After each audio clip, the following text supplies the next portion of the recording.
Welcome to my channel, Sailing Sugar Magnolia, where I'm documenting my global voyage countdown as I get ready to sail my Island Packet 420 around the world starting in Hey 2030. everybody, Josh here, coming at you from sailing vessel Sugar Magnolia.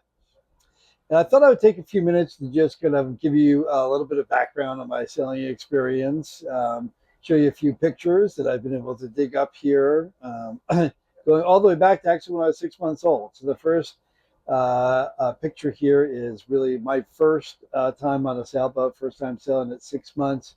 My parents in 1972 or three or so took me sailing in the Caribbean with some friends of theirs who had more sailing experience than they did on a Choi Lee, I believe it was.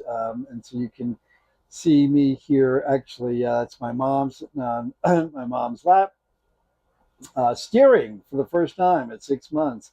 And obviously, I don't remember any of that back then, but I always felt that sailing at that really young age both put the bug in me in terms of loving sailing for the rest of my life. I also think it might have had something to do with me just never getting seasick. I just really don't experience seasickness. I feel lucky about that. But I sometimes wonder if it's because my stomach, that young age, and inner ear, I guess, experienced sailing. So sailing goes all the way back to that 6 month age for me. But I just want to make sure people know, like, lots of people sail around the world who don't start at 6 months. So that's not a prerequisite.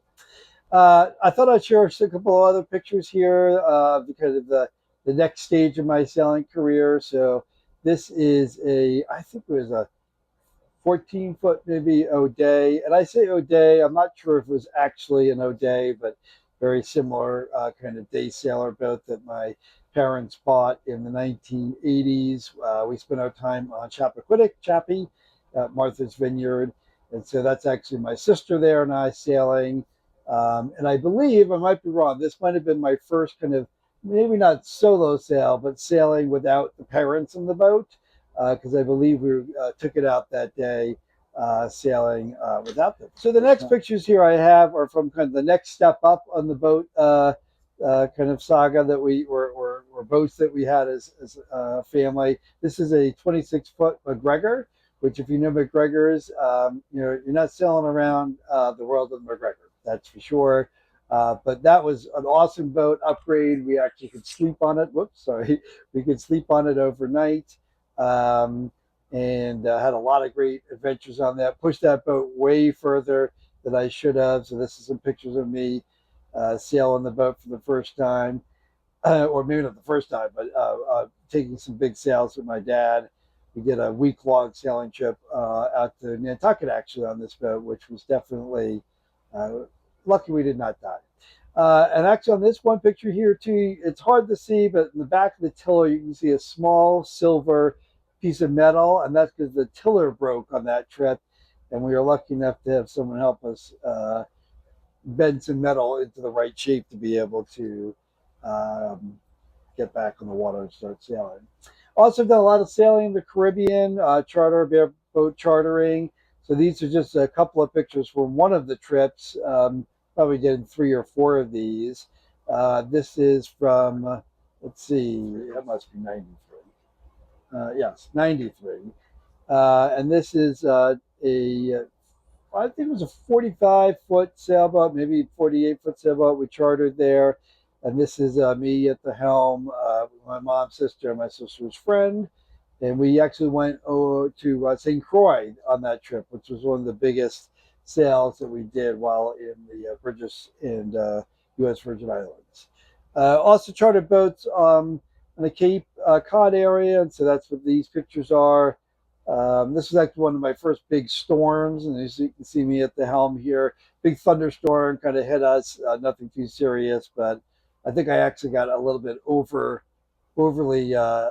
prepared there with the life jacket and rain vest, although it was a pretty bad storm. And then the last picture is actually the first boat that I lived on. That's Sunshine Daydream. Maybe you can get a clue here about my interest in music from my boat names. Look it up if you're not sure. But Sunshine Daydream was a 28.5 Beneteau that I bought in probably 1996 or 7, no, 1995, and lived on it in New York Harbor for about 4 or 5 years. Spent some winters on it in New York Harbor, quite an adventure. But that was really the start of my serious thinking about sailing around the world, and kind of got my head and my dream started, I guess, really began back then on Sunshine Daydream. So with that, I'll share a couple of more historical trips down memory lane here, going on Sunshine Daydream, and then leading up to all the research and effort that led up to finally purchasing a couple of months ago sailing vessel Sugar Magnolia, which is a 42-foot, actually 45-foot island packet 420, which I'm now living on once again. So more to come. Thanks a lot. Hey, don't forget to give me a like and subscribe to my channel so you can continue to watch my global voyage countdown.